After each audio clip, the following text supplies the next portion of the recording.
मन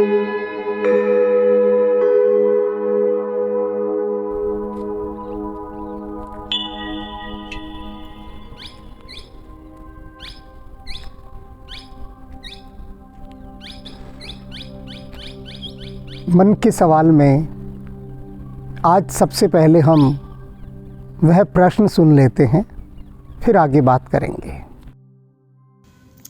प्रणाम गुरुजी। ओम नमः शिवाय। मैं भवाना इंटरेस्ट एरिया से बोल रही हूँ, दिल्ली से।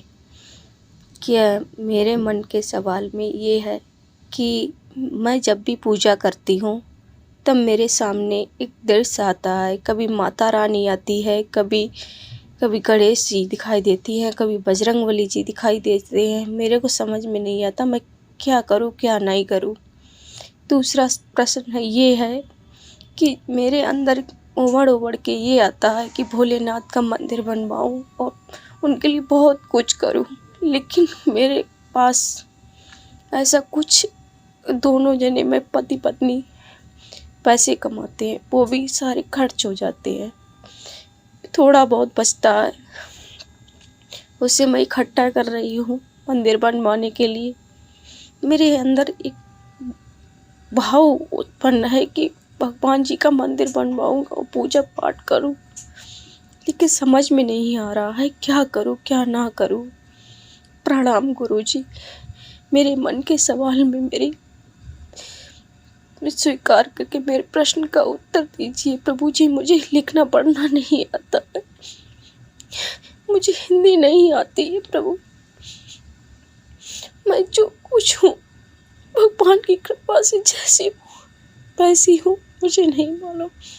लेकिन मैं जब भोले बाबा का नाम लेती मेरे अंदर ना ये लगता है कि मैं उनकी पूजा पाठ दिल से करती रहूं, लेकिन क्या करूं, मजबूर हूँ, उनके लिए कुछ नहीं कर पाती हूँ। क्योंकि यहाँ फैक्ट्री एरिया में रहती हूँ, ना पूजा कर पाती हूँ, ना कुछ, ना ध्यान विधि, ना कुछ भी। बस इतना है, दिल से भगवान का नाम लेती रहती हूँ। यहाँ टाइम ही नहीं मिलता मेरे को। क्या करूँ क्या ना करूँ मुझे नहीं समझ में आता। ओम नमः शिवाय। गुरुजी मेरे दिल के सवाल का जवाब दीजिए, मेरे मन का सवाल के जवाब दीजिए। मेरे आंसू नहीं रुकते प्रभु। बोले मैं नहीं जानती, मेरा दिल बहुत भावुक हो जाता है। मैं नहीं जानती कुछ भी, मैं तो मूर्ख अज्ञानी हूँ, पापी हूँ, मुझे नहीं समझ में आता मैं क्या करूँ। क्या मेरे से कोई नहीं कुछ कह देता तो मेरे अंदर भगवान का अगर अपराध कोई कुछ भी कह देता तो मेरे अंदर सहन नहीं होता।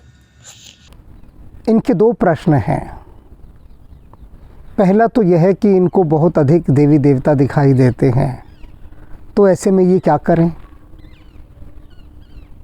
तो मैं इनसे कहना चाहूँगा, जैसा कि इन्होंने पूछा है कि मैं क्या करूँ, तो आप क्या कर सकती हैं? कुछ भी नहीं कर सकती।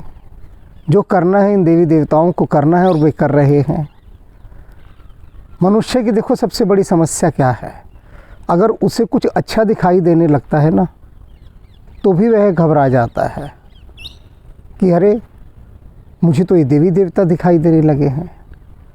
अब कोई ये प्रश्न कहे कि मुझे सपने में भूत प्रेत दिखाई देते हैं, डर लगता है, मुझे बताओ मैं क्या करूं, तब तो बात समझ में आती है कि भाई भूत प्रेत हैं, डराते हैं, सोने नहीं देते, सताते हैं, तब तो कुछ करना होगा। लेकिन अब करने के लिए क्या बचा? अगर आपको विभिन्न प्रकार के देवी देवता दिखाई दे रहे हैं और आप पूछ रही हैं क्या करूं, तो मैं तो यही कहूँगा कि नाचिए, गाइए, आनंदित होइए, धन्यवाद दीजिए, आभार प्रकट कीजिए कि आपके सपनों में देवी देवता आ रहे हैं। ये तो बहुत अच्छी बात है। तो उस अच्छी बात को लेकर चिंतित होने की क्या आवश्यकता, और यह पूछने की भी क्या आवश्यकता कि मैं क्या करूं। तो जो करना है बता दिया है, नाच गाना, आनंदित होना, खुशी से झूमना, यह सब कीजिए। अब आपका दूसरा प्रश्न है कि आपका मन करता है भगवान शिव का मंदिर बनवाने का, लेकिन आपके पास पैसा नहीं है और आप इस बात से लेकर बहुत उदास हैं, दुखी हैं। एक बात बताइए, अगर आपसे भगवान शिव ने मंदिर बनवाना होता तो वे आपको उतना समर्थ बनाते, खूब पैसा देते। और सवाल है कि आपको मंदिर बनाने की आवश्यकता क्या है? संसार में क्या कम है मंदिर भगवान शिव के या अन्य देवी देवताओं के, जो एक मंदिर और आप भी खड़ा करना चाहती हैं? और यदि मंदिर बनाना ही है और राम जी ने उतना सामर्थ्य दिया नहीं, तब अपने मन मंदिर में एक मंदिर बनाइए। अपने घर को मंदिर क्यों नहीं बना लेती आप? अपने पति में ही भगवान शिव को देखिए, अपने बच्चों में ही कार्तिकेय और गणेश जी को देखिए, और स्वयं में माँ भगवती को देखिए। हो गया मंदिर तैयार। मैं तो जीवित मंदिर बनाने की बात कर रहा हूँ और आप ईंट गारा का मंदिर बनाने की बात कर रही हैं। इतने मंदिरों की बहुतायत है, इतने मंदिरों की। वे सब मंदिर, क्या आप ये अनुभव नहीं करती कि आपके द्वारा ही बनाए गए हैं? अनुभव करना चाहिए। सारा खेल तो अनुभूति का है। यदि अनुभूति आपकी विस्तृत हो गई, एक बहुत बड़ा घर है जिसे देखकर मन ये कहता है कि काश मेरे पास भी ऐसा घर हो, तो उस काश को हटा दिया जाए और यही मान लिया जाए कि यह घर भी तो मेरा ही है। ये बड़े बड़े वाहन जिनको देखकर मन ललचाता है, सोचता है कि काश ऐसी बड़ी लंबी गाड़ी मेरे पास भी होती, तब यही मानना चाहिए। क्योंकि रामकृष्ण परमहंस, जिनसे कि अंतिम दिनों में कुछ खाया नहीं जाता था, गले में बहुत कष्ट था, तो विवेकानंद ने कहा कि यदि आप माँ से कहें कि वे आपका गला ठीक कर दें तो बिल्कुल ठीक हो जाएगा। आप कह के तो देखिए। अब रामकृष्ण परमहंस सीधे सरल सच्चे, विवेकानंद पर बड़ा उनका भाव था। उन्होंने विवेकानंद की बात मान ली और बात मानकर उन्होंने माँ से कहा कि माँ ये गला ठीक कर दो, कुछ खाया नहीं जाता। उसके बाद वे जब बाहर आए तो विवेकानंद को उन्होंने बहुत डांटा। कहते तेरे कारण से मुझे माँ के सामने लज्जित होना पड़ा, तेरे कारण से। तूने ऐसी ओछी और तुच्छ मांग मेरे से करवा दी। जानता है कि जब मैंने माँ से कहा कि मेरा गला ठीक कर दो तो उन्होंने क्या कहा? वे हंसते हुए बोली कि पुत्र, संसार के इतने मुखों से कौन खा रहा है? वह भी तो तू ही खा रहा है और मैं ही तो खा रही हूँ। तो कहते हैं कि बहुत डांटा रामकृष्ण परमहंस ने विवेकानंद को कि ऐसी ओछी तूने मांग मुझसे करवा दी। तो ये बहुत छोटी मांग होती हैं, बहुत छोटी, कि मैं भगवान का मंदिर बनवा दूं।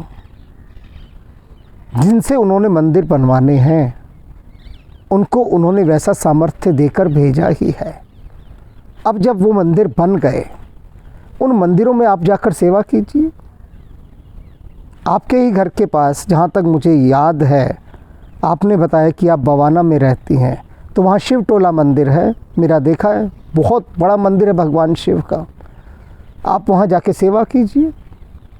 आपको सेवा का सामर्थ्य दिया है भगवान शिव ने, तो उस मंदिर में झाड़ू पोछा, बुहारना, संवारना, वहाँ की सेवा कीजिए जाकर। सभी को परमात्मा अलग अलग सामर्थ्य देकर भेजता है। तो जीवन में ये बात याद रखें, यदि आपके लिए उसने कोई काम निश्चित किया है तो वह वैसा सामर्थ्य आपको देगा, बिल्कुल देगा। और उस सामर्थ्य के बाद आप उसके अनुसार काम करते हैं। ये आपने देखा होगा कितनी बड़ी बड़ी धर्मशालाएं बनी हैं, आश्रम बने हैं, तीर्थ स्थानों पर कितने भंडारे लगते हैं, लोग भोजन करते हैं।